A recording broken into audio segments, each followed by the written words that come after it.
Bonjour, donc je suis Marie-Hélène Ferrand, je suis formatrice à l'INSHEA, qui est un centre de formation de l'éducation nationale, qui est un institut universitaire et qui a la charge de s'occuper des personnes qui enseignent auprès d'élèves en situation de handicap. Je suis aujourd'hui, au titre d'un poste particulier, je coordonne l'Observatoire des ressources numériques adaptées, qui est une mission qui a été dédiée à notre établissement par le ministère. L'ORNA a pour mission, donc l'Observatoire des ressources numériques adaptées, a pour mission de recenser et d'expertiser les ressources numériques adaptées et qui aident à la scolarisation des élèves en situation de handicap. Notre travail est donc de repérer des ressources numériques, de les expertiser, puis ensuite diffuser les résultats de nos expertises. Notre travail ne consiste pas à repérer toutes les ressources numériques. Il n'y a rien d'exhaustif là-dedans. On essaye de mettre en avant des ressources qui ont un intérêt particulier d'un point de vue pédagogique pour les apprentissages et qui répondent à des besoins particuliers des élèves en situation de handicap. Alors, l'enjeu essentiel, c'est l'accessibilité. L'accessibilité des ressources numériques. En effet, il faut distinguer accessible et adapté. L'idéal, c'est qu'elles soient toutes nativement accessibles, c'est-à-dire que les ressources, lorsqu'elles sont conçues, sont pensées en prenant en compte la question de l'accessibilité des ressources à tous les élèves. Sauf que ce n'est pas toujours le cas.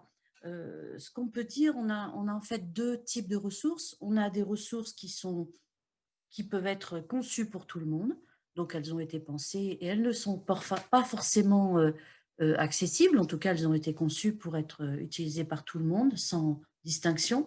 Et puis il y a des ressources qui ont été prévues, pensées pour être adaptées à des besoins particuliers. Donc, on a, peut-être que je peux vous donner des exemples, une ressource qui est adaptée, par exemple, une tablette qui est prévue avec avec la possibilité d'avoir les éléments en braille.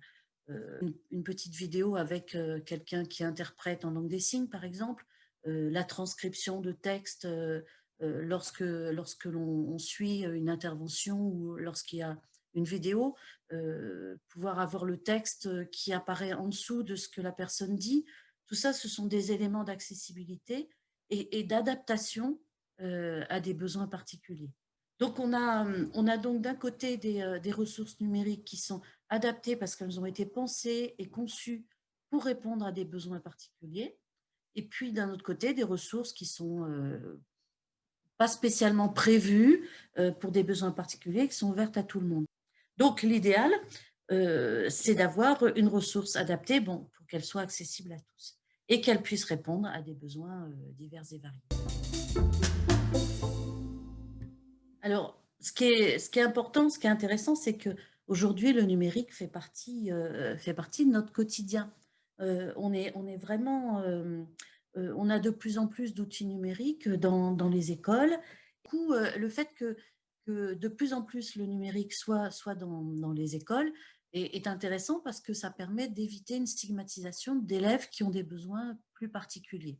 Ainsi, si tous les élèves utilisent un ordinateur ou une tablette, on ne fait pas la différence entre celui qui peut utiliser la ressource telle qu'elle est produite au départ et celui qui a besoin de modifier la police ou modifier le contraste entre le fond et la forme et le texte, etc. Vous voyez, le premier intérêt du numérique, c'est ça, c'est que du coup, le numérique permet une école plus inclusive. Et ça c'est vraiment très important. Autre intérêt du numérique à l'école, c'est que du coup, il offre des modalités et des supports pédagogiques différents aux enseignants.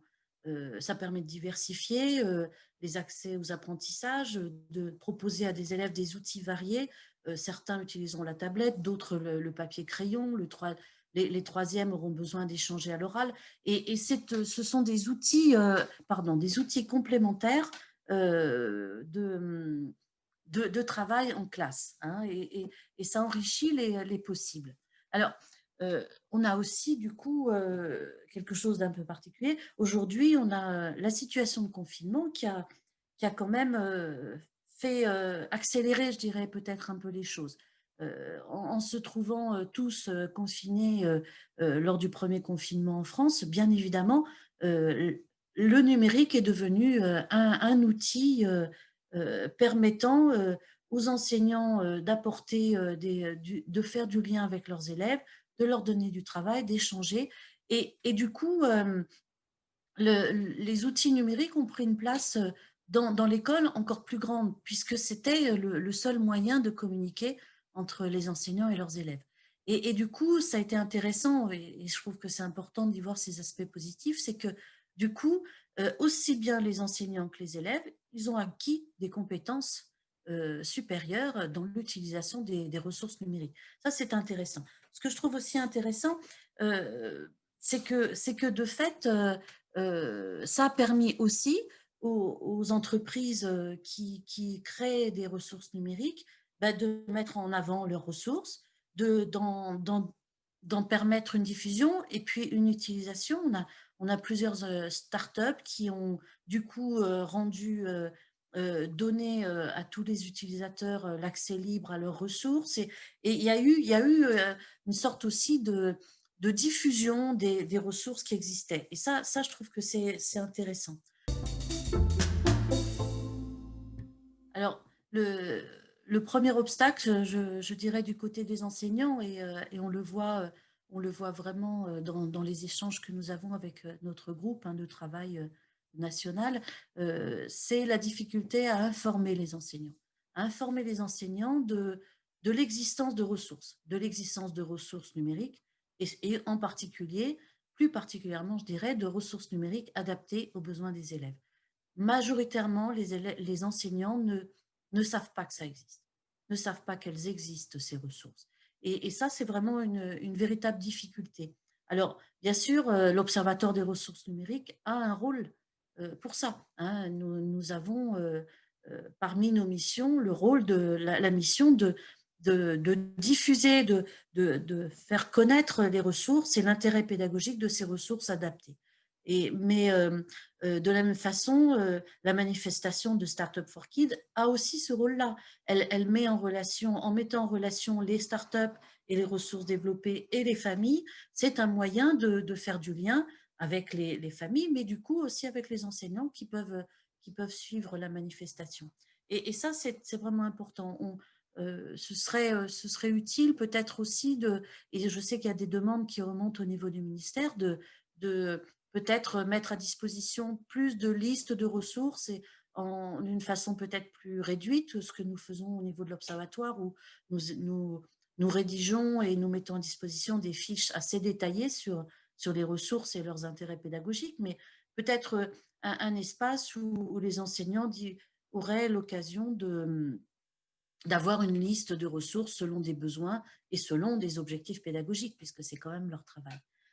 Ça, c'était le premier point, donc informer les enseignants. Deuxième point, évidemment, c'est les former, hein, les former et les accompagner à l'utilisation des ressources numériques. On sait bien que majoritairement, les enseignants se forment par eux-mêmes, prennent sur leur temps libre du, pour s'approprier des ressources numériques, que ce soit des logiciels, des applications, des jeux en ligne qu'ils vont utiliser dans leurs cours, ou même concevoir des jeux, hein. On a des jeux en ligne qui ont été conçus par des professeurs pour faire travailler leurs élèves et les faire apprendre.